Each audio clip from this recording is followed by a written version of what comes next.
Puspita arum kasiliring samirana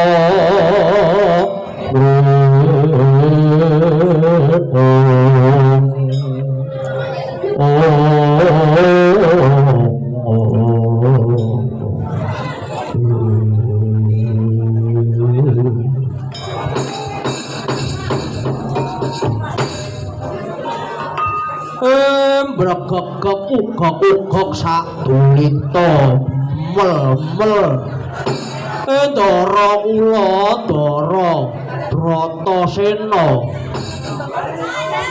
salampah paduka kok ketingal sutrut cemberut wonten napa Ndara wah Semar kakangku pancen waskita anggonmu mrapatake marang Bratasena.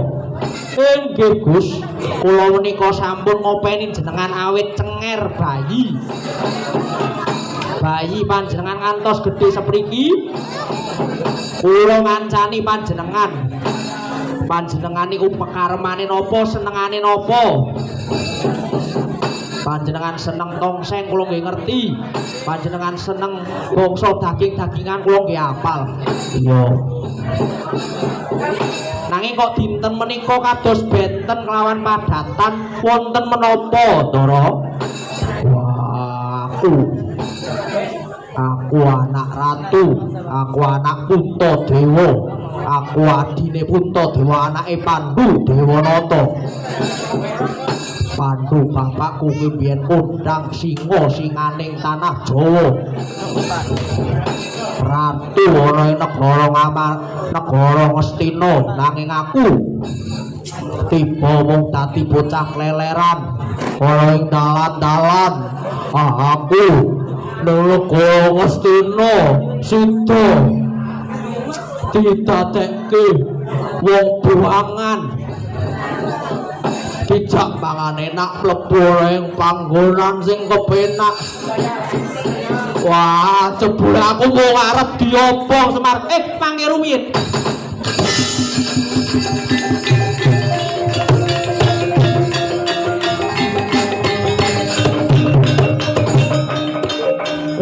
Mangke rumiyin ampun grentes ngoten.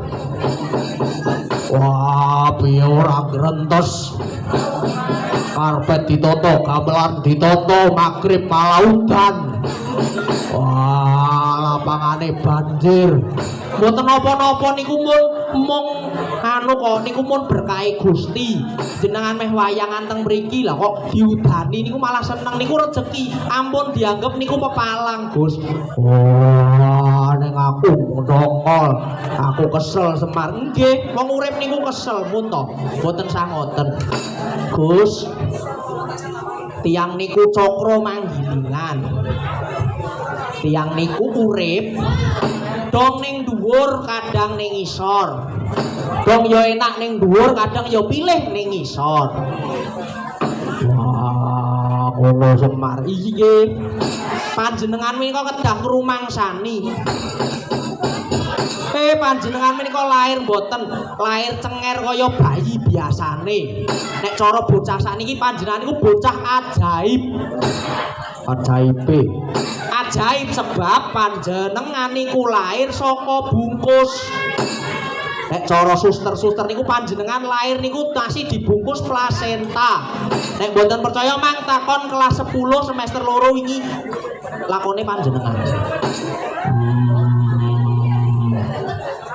Panjenengan 13 tahun kaya bungkus glundang glundung.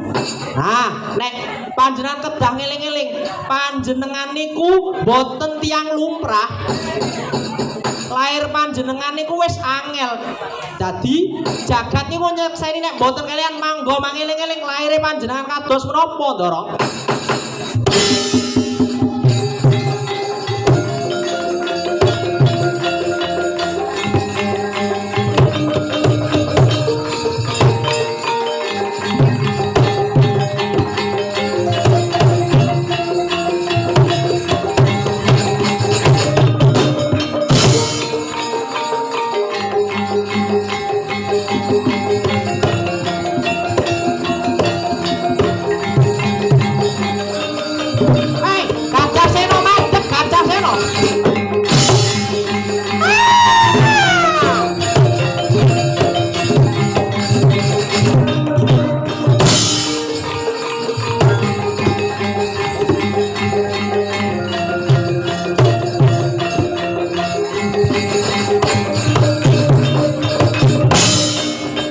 Dewa Sukata mringkang suling prang karo ngendane ngawiya Jawata ngepalane jagat pregendong Pak mong kali tuti sapa sing gawe Gajah Sena wonten dawuh kula aja mbok rusaki kabeh lahan-lahan kuwi sing wis ditandur karo wong-wonge aja dirusaki kabeh. Kita kuwi duwe pepinginan apa Gajah Sena? Kowe kuwi, kita kuwi wis gajah. Ning kowe diwenehi, kita diwenehi kaluwihan karo Gusti kang ngakarya jagat. Kowe gajah, kowe duwe nepsu ning kowe ya iso mikir kaya menungso. Kowe njaluk apa? Ora coba. Carane ning gone lagu kae Gusti kuwi wis menehi. Semuanya telah ku beri. Oh, wis kaya ngono kabeh, wis diwehi kabeh. Nanging kula dereng marem kula yen dereng saged mlebet wonten surganing nungsa. Mbok ngelingi wujudmu ki gajah. Ya, gajah ki ya surgane ya ning surga kewan. Mbok kowe ngengkelo ning arepe Rama kuno ora bakal dibaptis kowe. Wong kowe iki gajah. Mbok melu apa kuwi? Kataku men ora bakal kowe. Kaya melu ning gone Islam ya ora bakal mlebu pondok pesantren geger pondok pesantren Kelebon Gajah. Nanging kula kedah saged nek boten kula ngamuk kula nas. Kita urusane karo pokoke kudu angel. Ya wis yen kaya ngono. Gajah Sena kowe tak utus supaya kita bedah bungkus. Bungkus nopo jajan kado kula ki dereng makem kula. Ora urus. Saleh ora njaluk karo panitia. Kowe mecah bungkus sing mapan ana ing alas Mandalasa. Cilike iso mlenceti, gedene iso pecah bungkus, gedhe ganjaranmu mlebu swarga kowe. Nuwun pamit.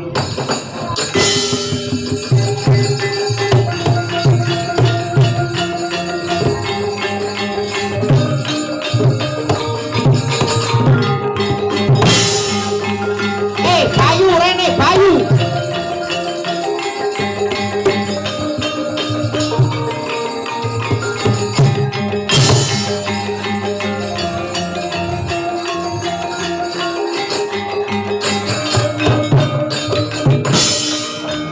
Wonten dawuh kula. Ya Bayu, wis cepet-cepet cak. Sudah jam 8 Bayu. Niki berikut. Sedemare bingung. Saiki jeneng kita kudu menyang alas Mandalasa Bayu. Gawat. Kaengko nek bungkus lair 13 tahun gek ora kelambinan. Wah, cilaka. Iso dadi ana lato-lato Bayu. Waduh, kula sanes penjahit. Kowe ora arah wis angel. Ngomong karo wong SDM alah wis angel. Ora kuat kowe. Ngene. Ora ono banyu apa ya?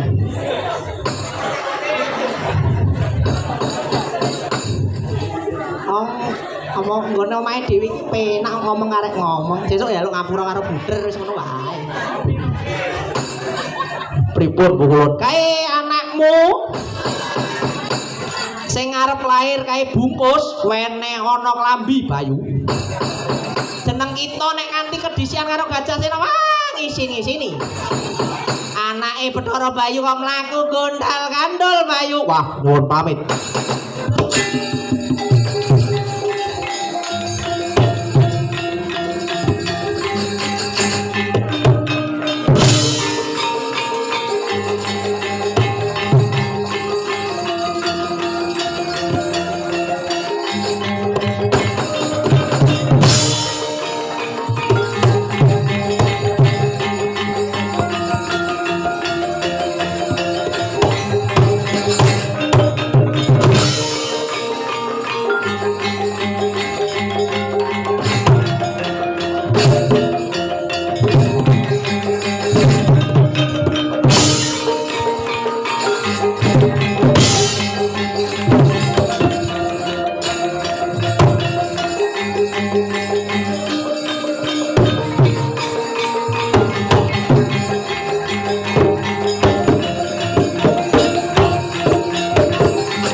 Sakjroning bungkus sang Bathara Bayu sigra aweh busana marang sang bungkus bodhot boleng bang bintulu pupuk emas jarote asem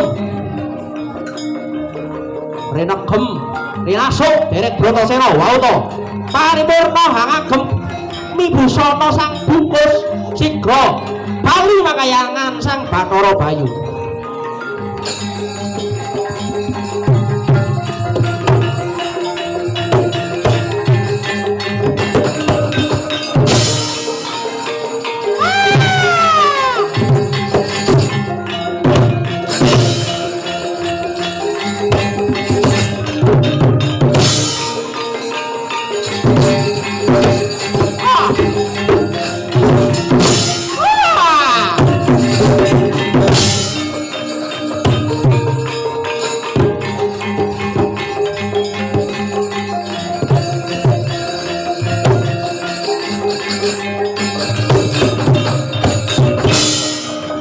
Karegem dening Gajah Sena kagading kaidak katendang kasundul boten cecel nanging malah tambah wimbuh busarane wimbuh kakuataning bungkus mlaku jejeg nalikane bungkus krasa awake saya ora tentrem merga ana sing ngobah ngosikke lauta sigra mecah diri pribadi sang bungkus kapiting ndase Gajah Sena pecah kapisanan.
Kaya ngene iki ada.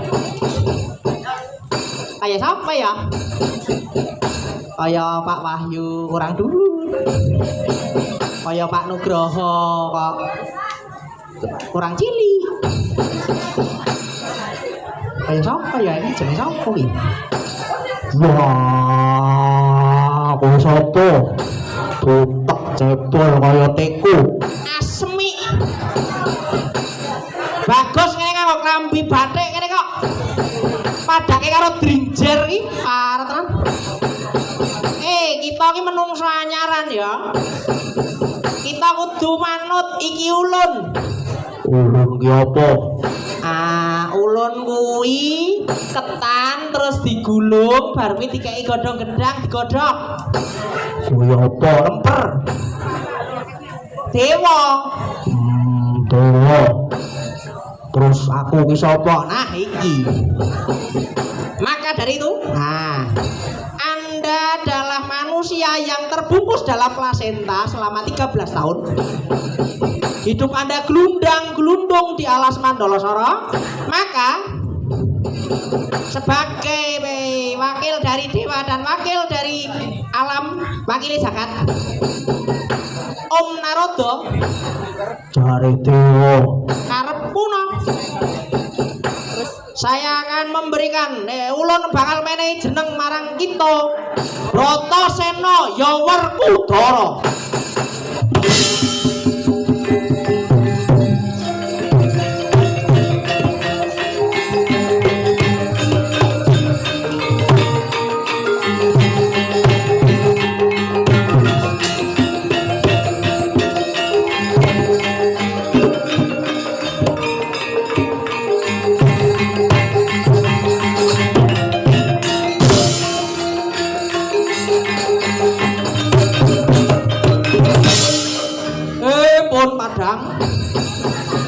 Wah, aku ditutup bocah lumrah. Ya jenengan iku sing jenengi mawon Bathara Narada, patihe Kahyangan Jonggring Saloka. Oh, Bratasena nggih, sebab saka njukuk saka lakune si Grajasena. Jenengan bisa lahir sampean bisa pecah sebab saka pokale Ganjasena. Werkudara. Werku kuwi weteng dara ki udara. Dadi jenengan niku wetenge ora umum. Ana rames ya mangan rames, ana soto mangan soto, ana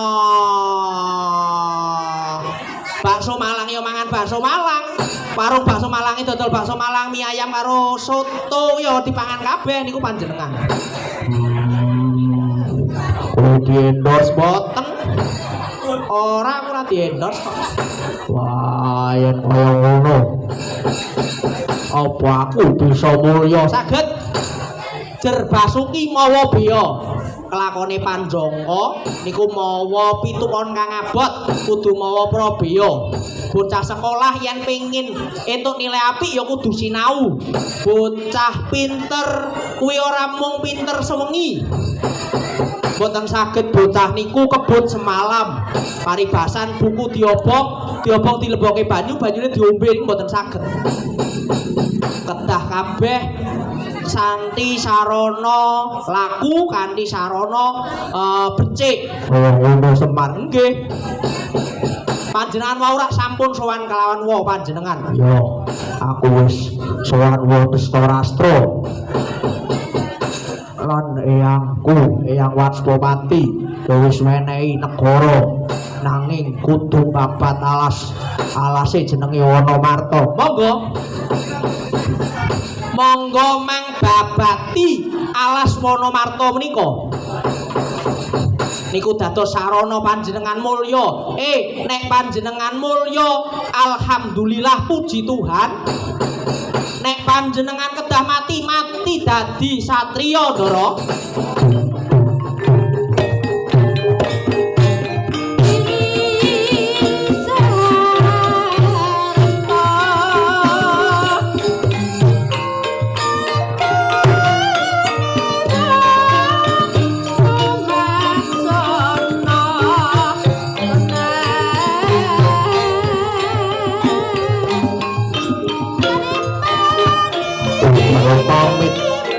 Monggo kula dherekaken, Gus.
Kowe arep menyang ndi?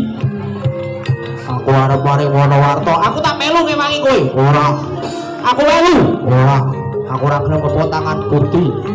Yen kaya mangkono aku tetep melu. Arepku aku ora ngurusi kowe.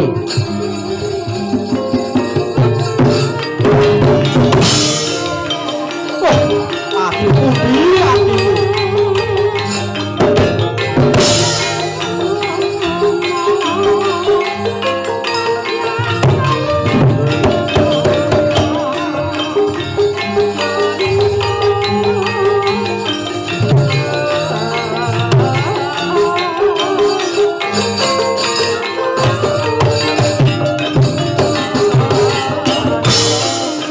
Babet sakjroning Wanawasa wonten ing tepis wiring alas Wonowarto sigra adibabati dening Sang Bratasena.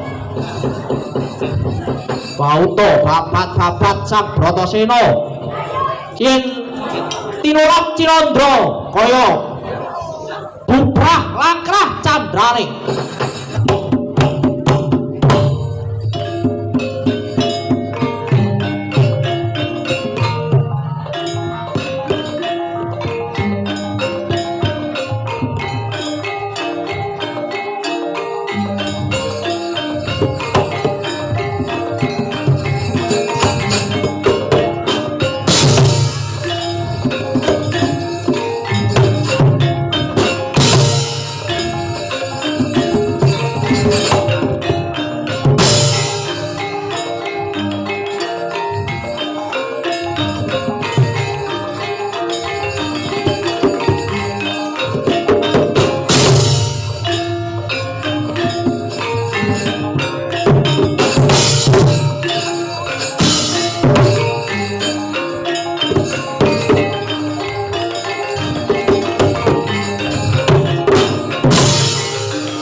ngawur-ngawur-awur-urahan dengarane ngadur wong makuru bangsa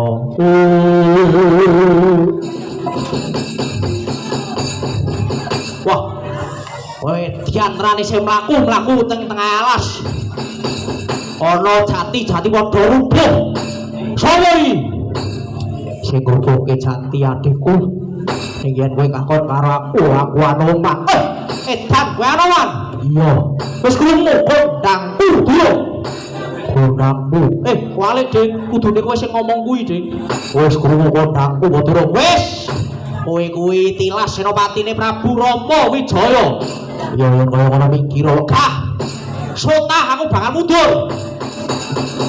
Kene wis kepalang tanggung kok keliran nyar. Oh, dianake kok mah mundur ora gelem aku. Bukteke ning ngendi? Kowe apa aku sing mati? Sik, kowe iki sapa? Oh, iya, Ding. Kamu belum mengenal siapa saya ya? Perkenalkan, aku adalah Preman Santo Lukas. Jenengmu sapa? Handoko. Ora urus, kowe ora tau mangkat sinau silat. Oh, iya dong. Jelas. Saya sinau silat. Hebat tak tinju guruku Brian mau ora hebat. Yen arep dolanan e-sport guruku Farel menang kalah. Oh, bangga. Yen arep kuat-kuatan Kuat sapa? kuat Gabriel tetep. Wis ora sakakean urus. Maju kene. Sopo sing bakal mati? Yo, orang lakon mati dening aku derajat mangkat apa? Wis biasa wae anoman.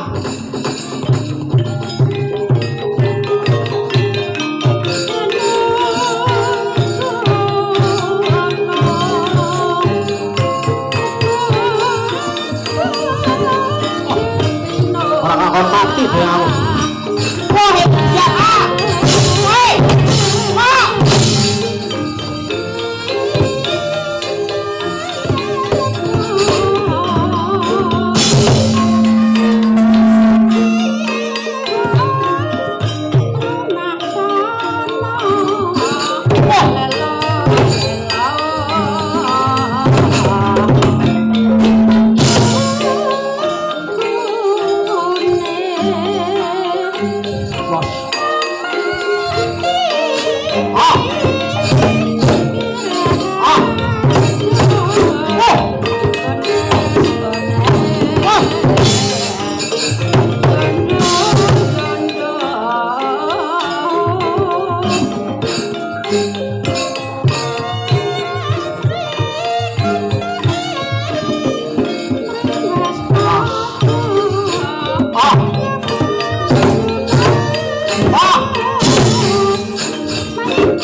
Orang ngomong-ngomong.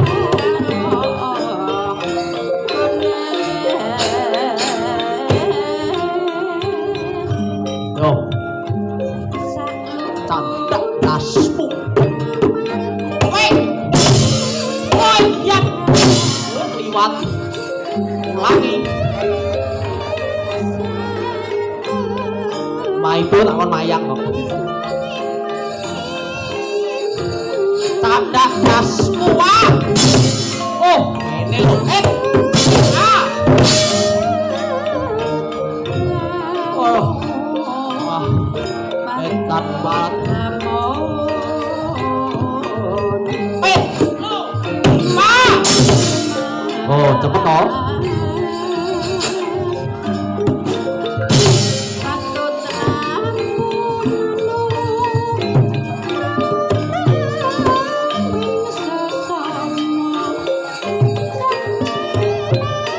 Nganggo bodo nang jebol ke cemboro ngarep gereja.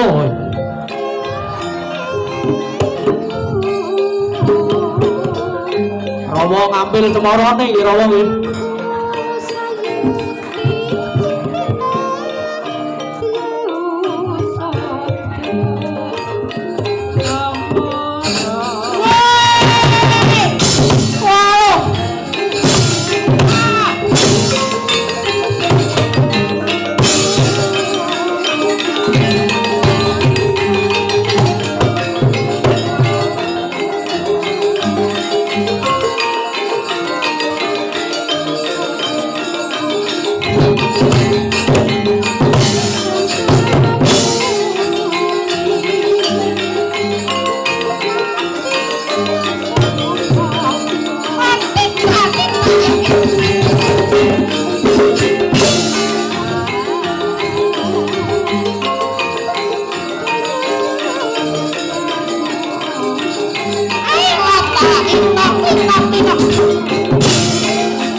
wes kakean cangkem tidak bisa mati.